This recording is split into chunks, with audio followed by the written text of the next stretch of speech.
नमस्कार, मैं अर्चना गुप्ता आप सभी का न्यूज वन इंडिया में बहुत स्वागत करती हूं। बात संभल की करेंगे। संभल में एक विवाद फिर सामने आया है, क्योंकि संभल वैसे ही विवादों में रहता है। विवाद संभल में थमने का नाम नहीं ले रहा है, दूसरा विवाद जन्म लेता है और इसी बीच से संभल से सबसे ज्यादा सुर्खियों वाला जिला बन गया है। यानी कि इन विवादों के बीच संभल सबसे ज्यादा सुर्खियों वाला जिला बन गया है। शाही जामा मस्जिद को लेकर शुरू हुआ विवाद होली, रमजान, जुमे की नमाज से गुजरता हुआ मस्जिद तक पहुंच गया है और अब दावा किया जा रहा है कि संभल में एक और मस्जिद पर तलवार लटकती हुई नजर आ रही है। प्रशासन का यह दावा है कि मस्जिद नगर पालिका की जमीन पर बनाई गई है, बिना किसी स्वामित्व के अवैध रजिस्ट्री की गई है। इतना ही नहीं, 33 मकानों को भी अवैध बताया गया है, जिन पर जल्द बुलडोजर एक्शन हो सकता है। यहाँ पे जो नगर पालिका परिषद की है और किसी ने बिना ओनरशिप के अवैध बैनामे किए थे, जिसमें कुल 34 स्ट्रक्चर बने हुए हैं, 33 मकान है और एक मस्जिद है। तो अभी हमने तहसीलदार साहब काफी दिनों से इस पर सत्यापन कर रहे थे, क्योंकि एसडीएम साहब के पास पहले भी रिपोर्ट आई थी। वर्तमान में तहसील दिवस पर फिर रिपोर्ट आई है और हम प्रत्येक तहसील दिवस के ऊपर 2 जो शिकायतें होती है उसमें मौके पर जाते हैं। तो इसमें एक पर अभी मौके पर आए हैं, दूसरी पे मौके पे जा रहे हैं। तो इन दोनों के अंतर्गत जो भी पाया जाएगा, अतिक्रमित जो भी चीज होगी उसको नियमानुसार ध्वस्त किया जाएगा। है यहाँ पे जो जगह है उस पर लोगों ने अतिक्रमण कर रखा है, जिसमें से एक लक्ष्मणगंज है और प्रशासन को हमने काफ़ी बार सहयोग के लिए अपील की है और प्रशासन का हमें सहयोग मिल रहा है और जल्दी ही जो भी हमारी नगर पालिका की ज़मीन है अतिक्रमण जो हो चुकी है उसको जल्दी ही मुक्त कराया जाएगा। नगर पालिका क्षेत्र में लक्ष्मणगंज है, वहाँ पर लोगों ने करीब 31 या 32 मकान जो उन्होंने निर्माण कर लिए हैं अवैध रूप से, और मुझे ज्ञात हुआ है उसमें एक मस्जिद भी है। तो उन लोगों की तरफ से भी एक संदेश आया है कि बीच का कोई रास्ता निकाला जाए जिससे कि हम लोगों को भी नुकसान ना हो। तो जल्दी ही बोर्ड बैठक में ये चीज़ प्रस्ताव रखा जाएगा। जिस तरह से बोर्ड की अनुमोदन होगा उस तरह से कार्य किया जाएगा, जिससे कि उनको भी नुकसान ना हो और हमारी वैल्यू तो काफ़ी होगी आज के समय में, क्योंकि बहुत काफ़ी क्षेत्र में हमारी फैली हुई जगह है वो। और उसी हिसाब से अगर वो लोग चाहें तो सर्किट रेट जो चल रहे हैं अगर वो खरीदना चाहेंगे तो उस तरह से भी ले सकते हैं वो, और नहीं तो फिर अतिक्रमण मुक्त कराया जाएगा। जो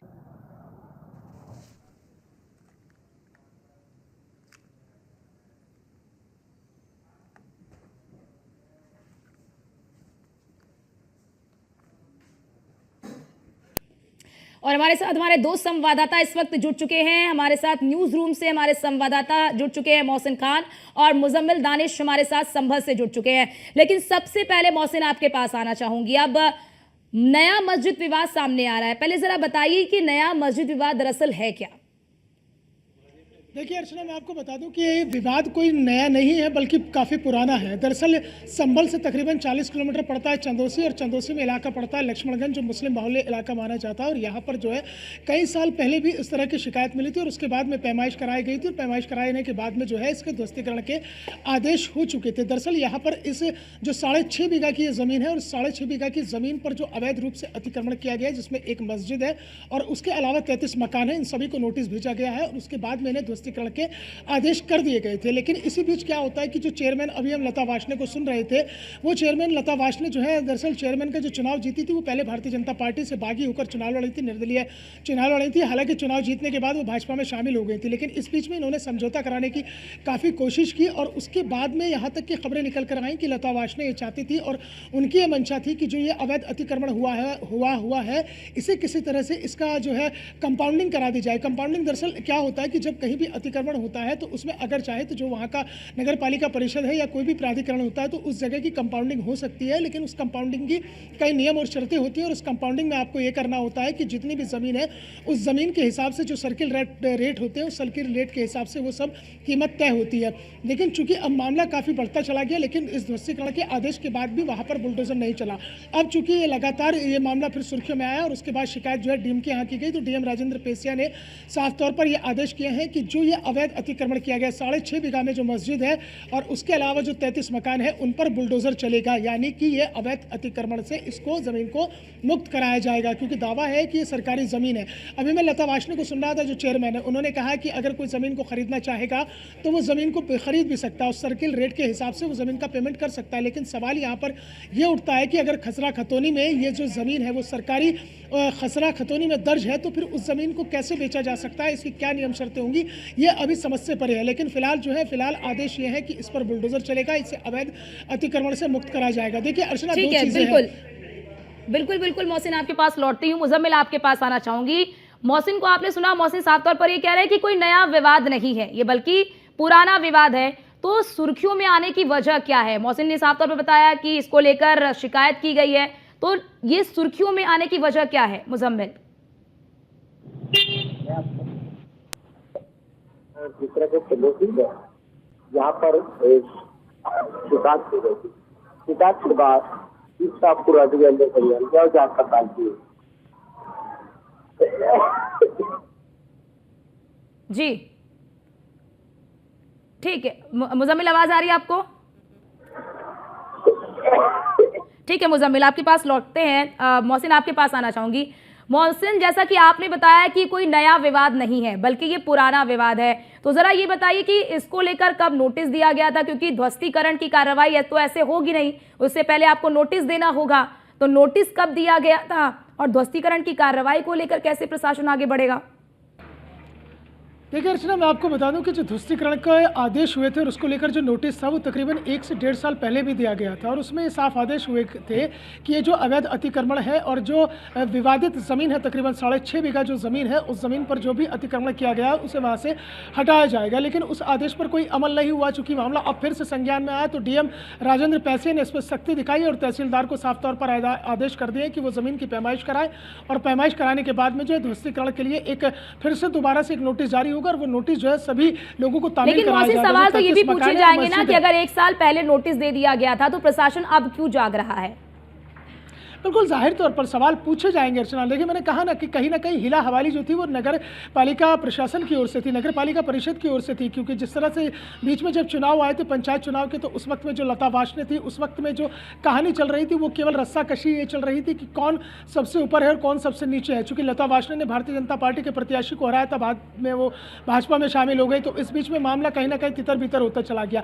लेकिन अब जो जागने की वजह है, जो आपने सवाल पूछा है, उसे आप इससे जोड़कर देख सकती हैं कि जैसे ही संभल में शाही जामा मस्जिद के हरिहर मंदिर होने के दावे को लेकर एक याचिका दाखिल की गई, उसके बाद संभल सुर्खियों में आता चला गया। और आप देखिए कि तब से लेकर अब तक संभल लगातार सुर्खियों में बना है। शायद कोई दिन ऐसा जाता हो कि संभल सुर्खियों में ना रहता हो, संभल हेडलाइन ना बनता हो। कभी शाही जामा मस्जिद को लेकर हो, चाहे होली को लेकर हो, चाहे फिर नेज़ा मेले को लेकर हो, या उसके अलावा फिर चाहे कोई ना कोई ऐसी बयानबाजी ज़रूर आ जाती है संभल से कि जो सुर्खियाँ बन जाती है। तो अब जो है तमाम चीज़ें एक परत दर परत खुलती जा रही है, तो परत दर परत खुलने के बाद में जो जानकारी मिल पाई है मोहसिन, क्योंकि देखिए जो राजनीतिक पार्टियां तो इसे राजनीतिक मुद्दा बना ही रही हैं, क्योंकि देखिए जैसा आपने भी बताया कि 1 साल पहले ही नोटिस दे दिया गया, इसमें हीला हवाली की गई और अब इस पूरे मामले में फिर से संज्ञान लिया जा रहा है, तो विपक्षी पार्टी तो इसे मुद्दा बनाएगी ही बनाएगी। लेकिन जो ये 33 घर चिन्हित किए गए हैं, बताया जा रहा है कि अवैध तरीके से निर्माण कर लिया गया, ये कब से वहां पर रह रहे हैं और ये क्या सभी मुस्लिम परिवार हैं यहाँ पर? ये 33 घर जिन्हें चिन्हित किया गया सभी मुस्लिम हैं?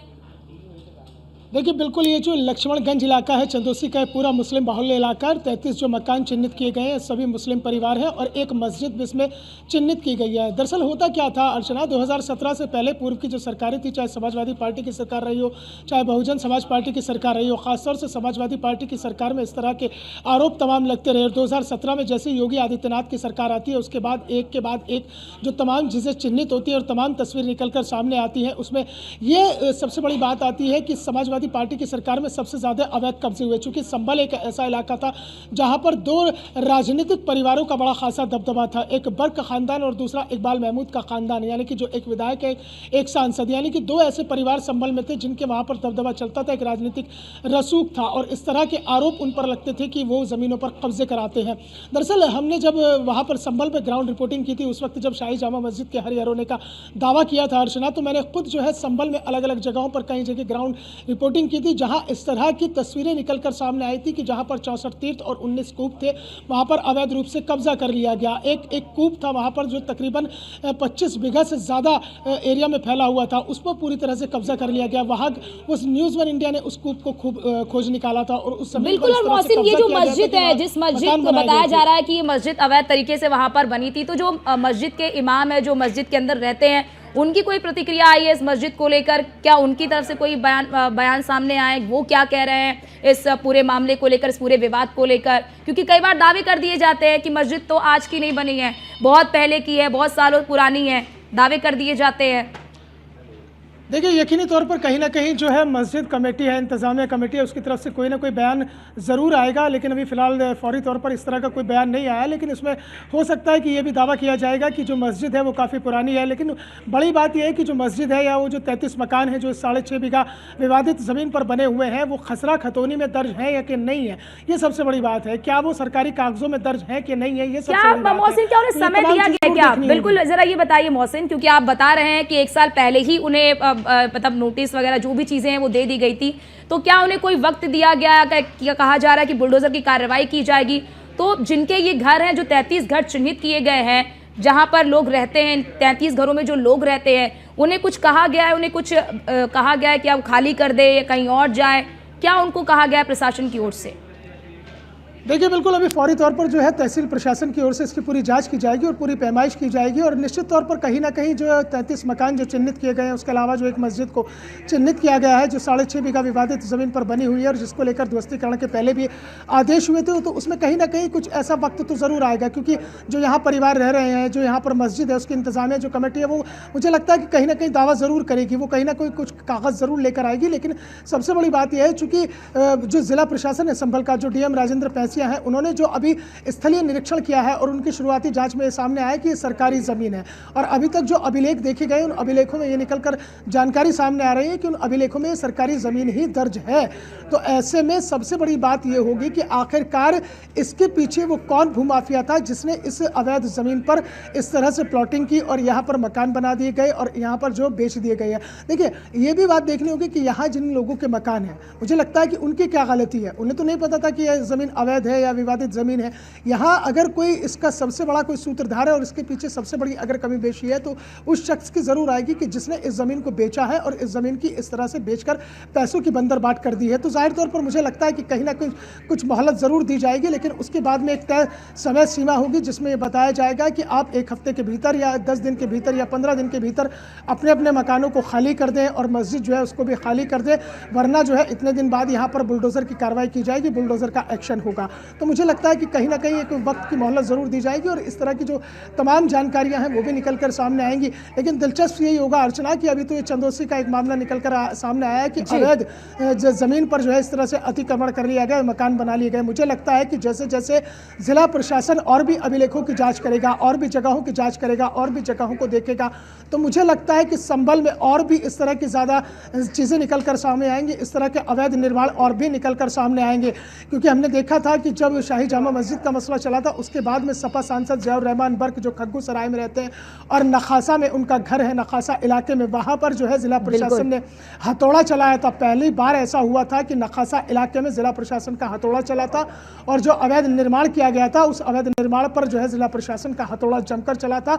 और यहाँ तक कि सपा सांसद ज़ियाउर रहमान बर्क के घर के आगे भी जो अतिक्रमण हुआ, बिल्कुल वो भी तस्वीरें हमने देखी। बिल्कुल मोहसिन, वो सभी तस्वीरें हम सब ने देखी और हमारे दर्शकों तक भी पहुंचाया है।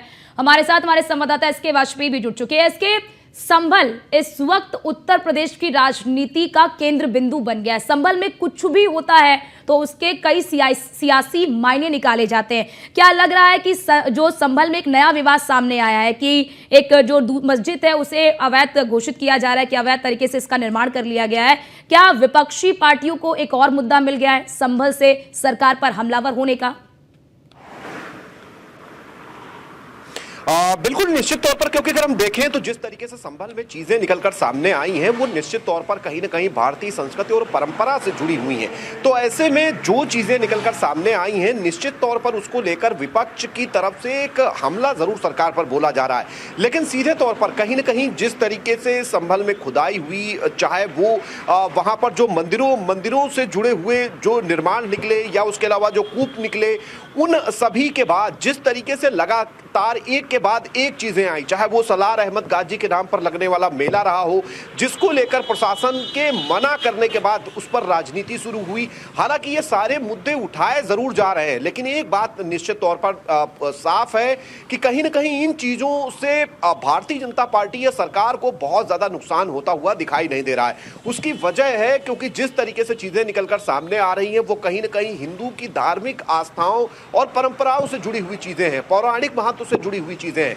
और जिस तरीके के लगातार बयान सत्ता पक्ष और विपक्ष की तरफ से आ रहे हैं ये कहीं ना कहीं काफी हम कहें कि दुर्भाग्यपूर्ण है, क्योंकि इस तरीके की चीजें जो अब निकलकर सामने आ रही हैं वो कहीं ना कहीं राजनीति का विषय नहीं है, लेकिन बावजूद इसके इस पर राजनीति हो रही है। हालांकि जहां तक मस्जिद निर्माण का सवाल है निश्चित तौर पर उसको लेकर पूरी गाइडलाइन है कि अगर इस तरीके का कोई भी निर्माण कहीं पर भी कराया जाता है तो उसके लिए संबंधित जो प्राधिकृत अधिकारी है उससे परमिशन होती है और जो जमीन है वो किसी विवाद में नहीं होनी चाहिए। इन बहुत सारी चीजों के कहीं ना कहीं नियम है और उन नियमों के तहत ही इन चीजों को आगे बढ़ाया जाना चाहिए। हालांकि बावजूद इसके इस तरीके से जो चीजें हो रही हैं वो संभल को सुर्खियों में लिए हुए हैं और लगातार संभल एक के बाद एक मामले में कहीं ना कहीं सुर्खियां बटोरता हुआ नजर आ रहा है। हालांकि इन सारी चीजों को लेकर जिस तरीके से चीजें हो रही हैं वो जरूर भारतीय जनता पार्टी के पक्ष में होती हुई दिखाई दे रही हैं, क्योंकि एक माहौल जो तैयार हो रहा है वो कहीं ना कहीं भारतीय जनता बिल्कुल। पार्टी क्या इसके माना जाए एक प्रयोगशाला है क्या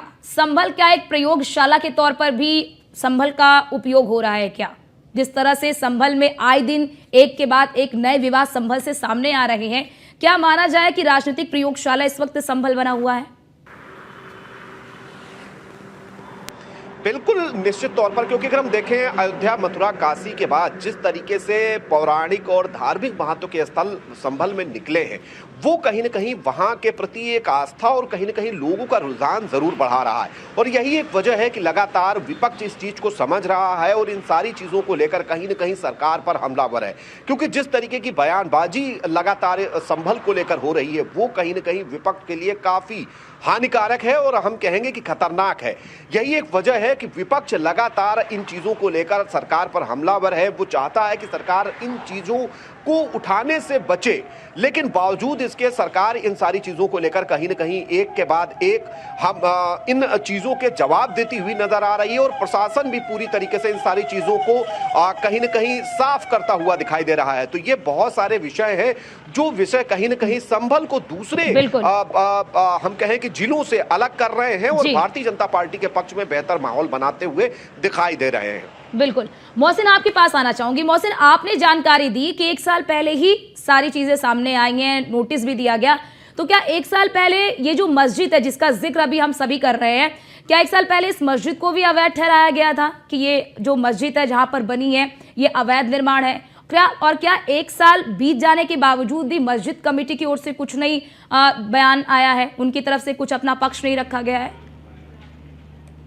देखिए बिल्कुल निश्चित तौर पर, क्योंकि क्या है कि जब देखिए जो 6.5 बीघा विवादित ज़मीन है जिसमें 33 मकान चिन्हित किए गए उसी में मस्जिद है, तो जाहिर तौर पर अगर उसी ज़मीन पर मस्जिद बनी हुई तब उसे भी अवैध करार दिया गया था कि मस्जिद भी अवैध है।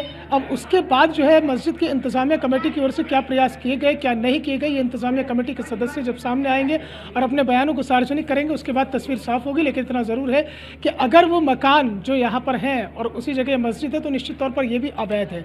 सबसे बड़ी बात तो पहली बात तो ये हो गई है। दूसरा यह है कि जिस तरह से जिला प्रशासन ने तमाम जगहों को चिन्हित करना शुरू किया है और संभल में एक के बाद एक तमाम चीज़ें निकलकर सामने आ रही हैं, नए नए खुलासे हो रहे हैं। कभी प्राचीन मंदिर मिलता है तो कभी तमाम कूप मिलते हैं, उसके अलावा जो 64 तीर्थ है उनमें से भी ज़्यादातर तीर्थ स्थान मिल जाते हैं।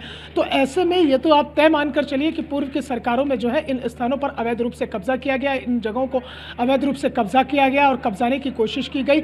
अब वो चीज़ें अब जब निकल कर सामने आ रही हैं तो निश्चित तौर पर विपक्ष के सिर में और पेट में दर्द जरूर होगा। विपक्ष जरूर इसे मुद्दा बनाना चाहेगा, लेकिन कहते हैं ना कि दाल में काला होना, अगर दाल में काला ना होता तो फिर होता कि जो इस तरह से जो तमाम चर्चाएं हैं वो इस तरह की चर्चाएं जो है जन्म ना लेती। ये चर्चाएं इसलिए जन्म ले रही हैं, ये नए नए विवाद इसलिए निकल कर आ रहे हैं क्योंकि उस वक्त दाल पूरी काली थी। अब क्योंकि दाल साफ होनी शुरू हुई है तो ऐसे में जो है विपक्ष की बेचैनियां बहुत ज़्यादा बढ़ गई हैं। लेकिन कुल मिलाकर इतना है कि संभल में अब देखना यही दिलचस्प होगा कि इस चंदौसी के लक्ष्मणगंज में जो ये इस तरह से एक अवैध जगह पर मस्जिद और तमाम जो 33 मकान अवैध रूप से चिन्हित किए गए हैं और उन्हें अवैध करार दिया गया है, इसके बाद में अब संभल में और कितनी जगहों पर इस तरह का अवैध निर्माण मिलता है। अगर एक एक करके इसे खंगालना शुरू करेंगे तो मुझे ऐसा लगता है कि आधा संभल जो है वो लगभग मुझे ऐसा लगता है कि वो इस अवैध निर्माण के चलते ही बुलडोज़र का शिकार हो जाएगा। क्योंकि जो मैंने जिक्र किया है ना, जो एक कूप है जो नखासा से तकरीबन 1.5 किलोमीटर दूरी पर पड़ता है, वहाँ पर पूरा एक तालाब था। उस तालाब में जो है पूरी तरह से ऋषि कूप था और ऋषि कूप की पहचान इसलिए होती थी क्योंकि जो वहाँ से दीवारें उससे निकलती हुई नज़र आ रही हैं, उसकी जो प्राचीन ईंटें हैं वो बताती हैं कि प्राचीन काल का, और उसके तकरीबन 25 मीटर के अगर मैं एरिया को देखता हूँ, 25 स्क्वायर मीटर से ज़्यादा के अगर एरिया को देखते हैं तो वहाँ पर अवैध रूप से आलीशान मकान बनाकर खड़े कर दिए गए और वहाँ पर जो है पूरी तरह से मकानों को तैयार कर दिया गया। तो आने वाले वक्त में हो सकता है, क्योंकि शिकायत उसकी भी हुई है, एडीएम प्रशासन उसका स्थलीय निरीक्षण कर चुके हैं और उसके बाद में अपनी रिपोर्ट वो डीएम को सौंप चुके हैं, तो उसमें भी जल्दी कार्रवाई होने की उम्मीद है। तो कुल मिलाकर अर्चना, संभल में एक के बाद एक इस तरह के नए नए खुलासे हो रहे हैं और संभल लगातार सुर्खियों में बना हुआ है। बहुत शुक्रिया मोहसिन आपका, इसके आपका हमारे साथ जुड़ने के लिए और ये महत्वपूर्ण जानकारी हमारे दर्शकों तक साझा करने के लिए कि किस तरह से संभल में अब एक और नए विवाद ने जन्म ले लिया है। फिलहाल के लिए इस खास चर्चा में इतना ही। बाकी देश और दुनिया की तमाम खबरों को देखने के लिए बने रहिए न्यूज़ 1 इंडिया के